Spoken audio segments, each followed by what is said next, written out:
In 2016, Angola's maritime and land routes were used to traffic drugs such as cocaine and meth. Now, Angolan-based director, writer, and producer Maradona Dias dos Santos cast a spotlight on this very issue in the exciting crime thriller titled Santana.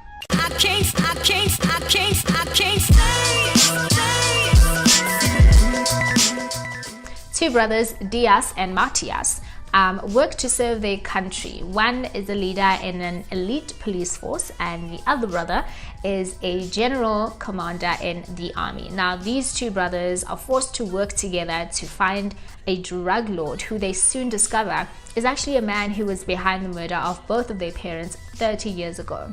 Now, one of them is out to get revenge and the other is out to get justice. The only thing standing in their way is the tension that exists between them. This movie was originally released in 2016 under the title Dias Santana, and you can sort of understand why when you watch it. And then it had its debut on Netflix in 2020, and it actually was rated, it reached the #1 on the top list of movies watched in the world, which is really exciting. I think they really deserve a clap, because having been released in 2016, maybe the traction wasn't as great as it was in 2020. They took advantage of e-platforms and really putting Angola forward, on the spotlight, under the spotlight. So it's really, really an incredible feat. Watching it, I was like, okay, I get it, because there's very little that I personally know about Angola.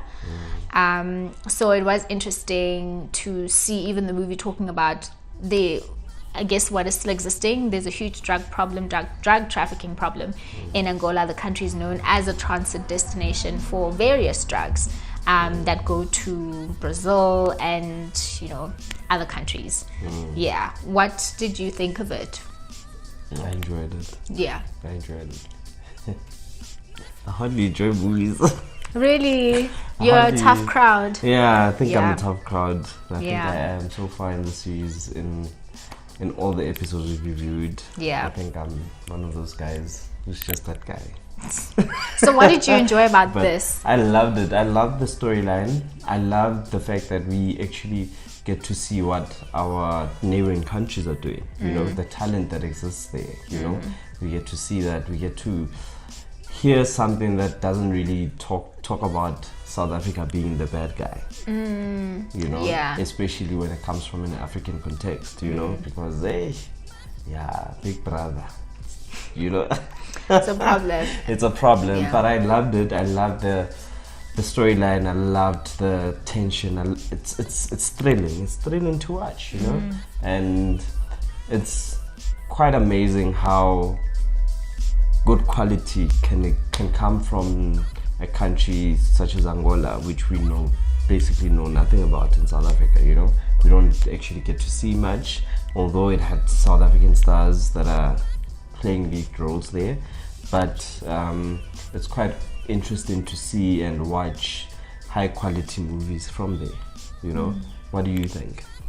I enjoyed it. I enjoyed seeing the cross collaboration. I think we always talk about collaborations between African creatives, and it was really just seeing how they worked well together. Of course, South Africans had to be accommodated with the Angolans having to speak English, but I just love how well it worked together.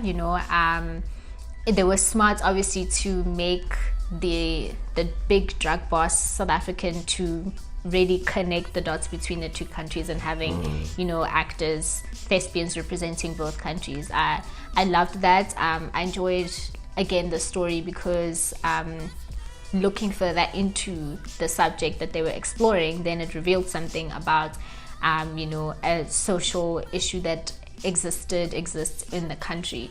And I think it was just really well put together.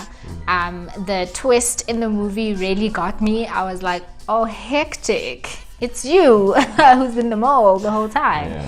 So really, really unpredictable. I wasn't watching it and feeling like, I can tell what's gonna happen next kind of thing. No. It was really, really interesting in the way that was put together, and just the story itself. You know, it was very interesting. Yes, drugs are not new to African countries, but just what instigated, you know, the story being developed the way that it was just great. Yeah, and the impact as well on a transitory country, the impact the drugs have, like, it's something that also pretty much puts a country's international standing on quite a low, because it's known that drugs are trafficked through you guys, you know. It kind of shows that border control and whatnot, you know. I just love that aspect of it. Yeah, and the acting's amazing. Really It's really amazing. Like, guys, even our legends pretty much don't really shine as much as the Angolan cast. You think? I think so. You say that, and this had Rapulana Sipemo, and he's amazing. He's amazing. He's a legend in his own right. So you're contradicting yourself. No, he's amazing. He's an amazing actor. That's what I'm saying. He's an amazing actor. But overall, the cast did an amazing job. You wouldn't even say that Rapulana is a legend. Like, oh, you know, okay. like, He didn't like stick out like a sore thumb. Yeah, there was, you know.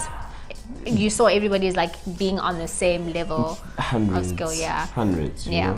I think if anything, it makes me interested to watch even more content from other African countries, because we know on our TVs we consume a lot of content from Nigeria. So it's like, let's actually find ways to get access to content from other countries. Yeah. And it's quite difficult. To get access to such amazing movies. You know? It is. And yeah, I would love to see more. Yeah. I would love to see more. Same. And hopefully, you know what? I think, honestly, it deserves a sequel. I would say it deserves a sequel. Where would they take it?